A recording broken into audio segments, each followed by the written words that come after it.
बिस्मिल्लाहिर्रहमानिर्रहीम। अस्सलामुअलैकुम। Welcome to education of Islam. आज हम बात करेंगे शवाल के रोज़े रखने की फ़जीलत के बारे में। रमज़ान और ईद गुज़रने के बाद शवाल के महीने में 6 रोज़े रखने का एहतमाम करना चाहिए। हज़रत अबू अय्यूब अंसारी रज़ी अल्लाह ताला अन्हु से रिवायत है कि बेशक मैंने रसूलुल्लाह सल्लल्लाहु अलैहि वसल्लम को ये फ़रमाते हुए सुना कि जो शख्स रमज़ान के रोज़े रख कर शवाल के महीने के 6 रोज़े रखे तो इसको पूरा साल रोज़ा रखने के बराबर सवाब मिलता है, गोया इसने सारा साल रोज़े रखे।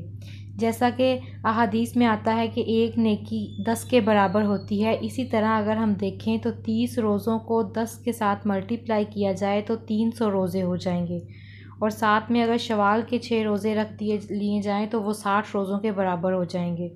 तो गोया आपने पूरा साल जो है वो रोज़े रखे।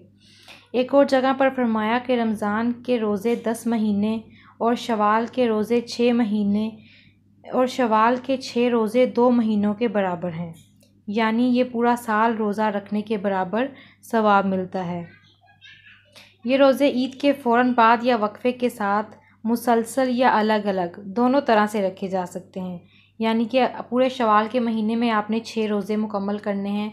चाहे एक रोज़ा आप इस जुमे को रख लें या एक उससे अगले, ऐसे करके भी रख सकते हैं।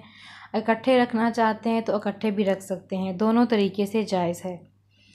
वक्फ़े के साथ और मुसलसल या अलग दोनों तरह से रख सकते हैं। इन रोज़ों की फ़जीलत उम्र भर के रोज़े रखने के बराबर आई है। ये थी आज की वीडियो। होप सो आपको अच्छी लगी होगी।